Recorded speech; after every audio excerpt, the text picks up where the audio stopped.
Halo semua, selamat datang di Keluh Kesah Reddit, di mana kami akan berbagi cerita menarik dari seluruh belahan dunia. Kali ini kami akan membagikan cerita dengan tema Malicious Compliance, yaitu mengisahkan tentang sengaja mengikuti arahan orang sok tahu dengan maksud buruk.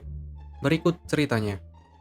Cerita pertama, Profesor membuat aku menulis seluruh tugas akhir di ICU. Aku tahu.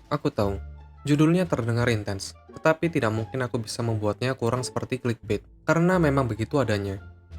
Jadi kembali pada awal Desember aku mulai merasa sakit. Tidak terlalu sakit, tapi aku belum bisa makan banyak dan berat badan turun sekitar 8 kilogram dalam 10 hari. Aku akan mengakui bahwa aku gemuk dan agak senang bahwa aku baru saja menurunkan berat badan secara ajaib. Aku menyalahkannya pada terlalu sedikit istirahat. Aku hanya tidak terbiasa dengan makanan di sini di Amerika. Aku datang di sini dari negara lain untuk kuliah. Atau aku mungkin memiliki masalah pencernaan, lalu aku perlu memeriksanya. Pada tanggal 13, semuanya tiba-tiba menurun. Aku bangun dengan kelelahan, berkeringat, dan tidak bisa makan apapun selain air. Itu berlangsung sepanjang hari sampai jam 10 malam. Aku mulai merasa seperti akan pingsan. Jadi aku pergi ke UGD terdekat dengan teman sekamar. Singkatnya, aku menderita COVID, serta hal yang mengancam jiwa sedang terjadi. Aku tidak akan menyebutkannya, tetapi beberapa dari kalian mungkin dapat mengetahuinya dari penjelasanku. Aku segera memasang banyak infus dan dipindahkan ke salah satu ICU. Aku kehilangan kesadaran segera setelah aku tiba di ICU, dan tidak bangun sampai keesokan paginya. Dan selama 48 jam berikutnya, aku telah sering masuk dan keluar dari kesadaran. Dokter ingin aku duduk di kursi daripada berbaring sepanjang hari. Sehingga hampir sepanjang hari aku hanya pingsan di kursi. Samar-samar aku ingat menjatuhkan HP ke lantai. Dan aku bahkan tidak punya tenaga untuk mengangkatnya. Sekarang semua itu adalah penumpukan. Pada hari ketiga ketika aku akhirnya merasa lebih baik, aku membuka portal kampus dan melihat pesan baru dari salah satu profesor. Memberitahu aku bahwa aku terlambat menyerahkan isai untuk tugas akhir. Aku tahu aku telah menyelesaikan isai 80%, dan itu ada di laptop, yang dikemas dan dikirim ke tempat teman oleh teman sekamar. Karena kami sedang pindah dari kamar asrama kami pada saat itu. Dan teman itu kebetulan berada di luar kota New York untuk merayakan tahun baru. Dan bahkan, jika teman sekamar mendapatkan laptop entah bagaimana dari tempat teman, mereka tidak akan bisa memberikannya kepadaku karena aku mengidap COVID dan mereka tidak diizinkan untuk berkunjung. Jadi ya, semuanya kacau. Aku menjelaskan seluruh situasi kepada profesor dalam pesan yang panjang dan lengkap, dan mereka tidak pernah menanggapi. Maju cepat beberapa hari. Profesor menghubungi aku lagi, kali ini melalui email, untuk menanyakan tentang tugasku. Seluruh pesan mereka seperti, "Di mana isaimu?" Aku tertrigger, marah. Sejujurnya, aku tidak dalam kondisi mental terbaik karena apa yang terjadi dalam beberapa hari terakhir. Jadi aku mengcopy seluruh pesanku yang aku kirim kepadanya di email menanggapi itu.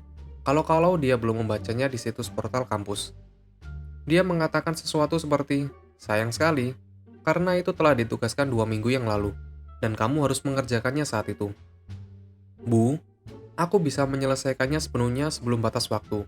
Jika aku tidak di ICU dan koma selama 2 hari tanpa laptop. Para dokter akhirnya memutuskan untuk menahanku selama beberapa hari lagi, setelah aku tidak lagi dalam keadaan darurat, dan aku memanfaatkannya dengan baik.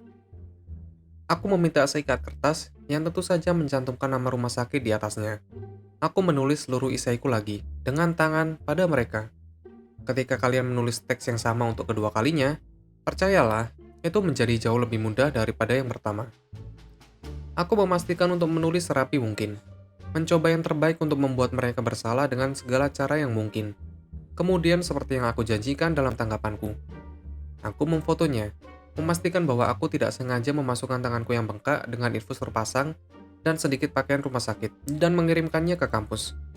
Aku mengirim tugas kepada mereka pada tanggal 17 Desember. Tidak sampai kemarin, setelah semester berakhir, mereka menelpon dan meminta maaf. Aku tidak tahu dari mana mereka mendapatkan nomorku, tapi baiklah, aku menerimanya. Sampai sekarang, aku telah memutuskan untuk cuti semester musim semi, dan kembali ke negara asalku sebentar. Kesehatanku sangat terpengaruhi oleh apa yang terjadi, dan kembali ke rumah untuk beristirahat sebaik mungkin. Aku juga bisa menghabiskan waktu bersama ibu yang sangat cemas sejak hari pertama aku mengalami insiden medis. Cerita kedua. Ketika seseorang meminta kalian untuk menulis nama kalian sehingga mereka dapat melaporkan kalian ke perusahaan, lakukan ini. Aku dulu bekerja di perusahaan persewaan mobil. Aku tidak akan menyebutkan yang mana, tetapi nama itu secara akurat menggambarkan pengalaman sehari-hari karyawan bekerja untuk mereka. Selama waktu, perusahaan terus-menerus mengubah kebijakan mengenai kartu debit untuk persewaan karena banyaknya transaksi penipuan yang terkait dengannya. Hal ini menyebabkan banyak drama dengan pelanggan, khususnya dengan pelanggan lama yang belum pernah merental sejak perubahan kebijakan. Sekitar setiap akhir tahun sekolah, banyak orang menyewa minivan atau SUV untuk menjemput anak mereka dan banyak barang-barang mereka dari perguruan tinggi. Aku memiliki satu pelanggan yang tidak memenuhi syarat untuk menyewa kendaraan yang dipesannya. Menurut SOP, aku tidak diizinkan untuk menyewakan sesuatu yang lebih besar dari sedan karena dia tidak memiliki kartu kredit. Ketika aku memberitahu dia bahwa aku hanya bisa menyewakannya Hyundai Elantra, dia menjadi marah. Dia menyatakan bahwa tahun sebelumnya dia bisa menyewa minivan dengan kartu debit, dan aku telah memberitahunya bahwa kebijakan telah berubah sejak saat itu. Dia menolak untuk mengakui bahwa aku melakukan pekerjaanku dengan benar. Aku mengulangi kebijakan perusahaan beberapa kali, dan melakukan yang terbaik untuk memberitahu dia bahwa aku melakukan yang terbaik yang aku bisa dengan situasi ini. Dia menolak dengan segala upaya yang aku lakukan untuk menenangkannya. Manajerku akhirnya turun tangan, dan dia menyerah sehingga menyewakan SUV, bertentangan dengan kebijakan perusahaan. Wanita yang belanggu itu sinis ke arahku dan mendorong setumpuk kertas post-in yang ada di konter di depanku. Dia berkata, "Kamu tidak boleh berada di customer service, dan aku akan melaporkanmu ke perusahaan. Aku ingin kamu menulis namamu di kertas ini." Tanpa ragu, aku mengambil kertas itu dan menulis namaku di sana, merobeknya, dan menyerahkan padanya. Rupanya dia tidak menyadarinya sampai dia berada di tempat parkir, bersama manajerku dan suaminya untuk memeriksa kendaraan. Ketika manajerku kembali ke kantor, dia berkata, suaminya, yang berdiri diam di belakang istrinya yang mengamuk sepanjang interaksi, ingin aku menulis surat kepadamu, karena kamu tidak memberi mereka nama asli.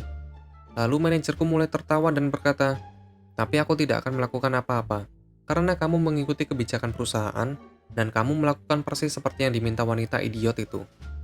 Dia memberi kami survei yang mengerikan, dan itu mengurangi bonus kami untuk kuartal itu. Tetapi sangat berharga untuk menempatkan wanita kasar itu di tempatnya. Cerita ketiga. Toko mitra AT&T mencoba mencuri dariku. Bertanya apakah aku ingin menelpon retensi pelanggan, dan aku menurutinya. Ini terjadi beberapa hari yang lalu di Hollywood, Florida. Aku menukar HP untuk liburan di situs web AT&T, dan mengatur pengambilan di toko terdekat. Tanda terima yang aku miliki untuk pengambilan mengatakan bahwa HP ditahan hingga 30 Desember. Jadi aku masuk pada tanggal 29 untuk pengambilnya. Aku harus pergi bekerja dan aku tidak akan tersedia untuk meninggalkan pekerjaan selama jam kerja. Jadi harus saat itu. Aku berharap seluruh proses akan memakan waktu 15 menit. Yang rupanya tidak. Aku sampai di sana dan orangnya, Alan, memberitahu aku bahwa HP-ku tidak tersedia karena aku telah menunggu terlalu lama. Dan mereka telah membatalkan penerimaan HP-ku, meskipun aku masih punya waktu sampai hari berikutnya untuk mengambilnya. Aku menunjukkan kepadanya email yang mengatakan itu, dan dia mengangkat bahunya, dan dia mengatakan bahwa mereka membatalkan pesanan karena mereka menghitung hariku memesan sebagai salah satu hari menuju pembatalan, yang jelas bodoh. Kemudian dia menawarkan untuk menjual kepada aku HP yang aku coba ambil, karena tidak mungkin bagiku untuk mengambil HP yang kubeli tadi. Aku hanya ingin HP-ku itu, jadi aku setuju untuk melalui proses pembelian. Dan ternyata, aku harus membayar HP lagi dan membiarkan AT&T mengembalikan dana untuk pesanan awal. Omong kosong besar, tapi sekali lagi, ini semua waktuku harus mengambil HP-ku. Aku meminta nomor telepon seseorang yang dapat aku ajak bicara tentang apa yang sedang terjadi. Dan dia memberitahu aku bahwa aku perlu berbicara dengan retensi pelanggan dan memberi aku nomor telepon yang dia ambil dari daftar. Jadi dia menjalani prosesnya, dan saat itu aku sudah terlambat bekerja, dan dia memberitahu aku bahwa dia mengalami masalah saat menjual unit terakhir ponsel yang ingin aku beli. Dia mencoba untuk mengabsel aku. Aku mengatakan kepadanya bahwa aku menginginkan HP yang aku pesan, dan memberitahu aku bahwa dia mengalami masalah karena sistem tidak mengizinkannya menjual unit itu. Itu adalah unit terakhir yang dia miliki. Jadi dia perlu mengambil langkah ekstra untuk memberikannya kepadaku. Jadi sekarang dia menggunakan teleponnya dan membuat beberapa panggilan telepon untuk mencoba dan membuka kunci unit ini.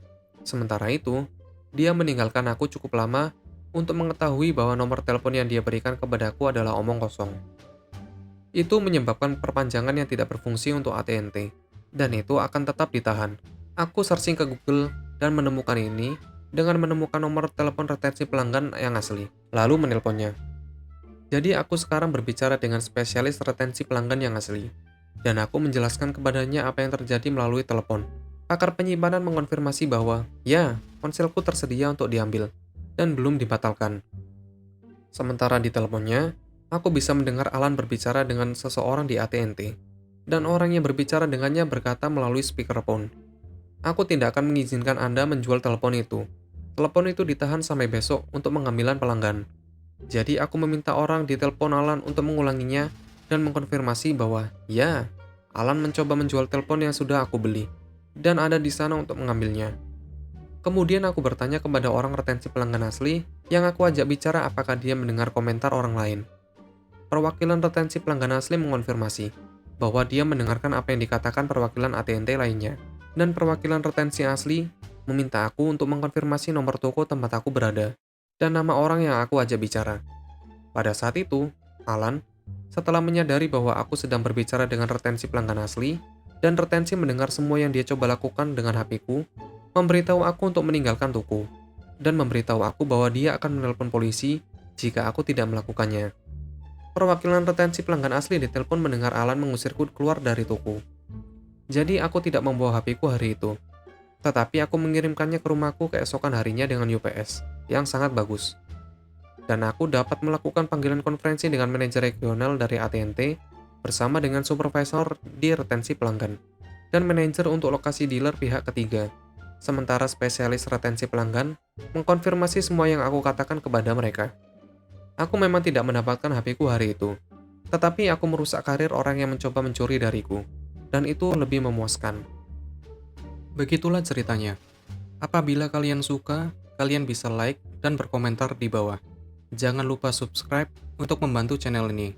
Sampai bertemu di video selanjutnya.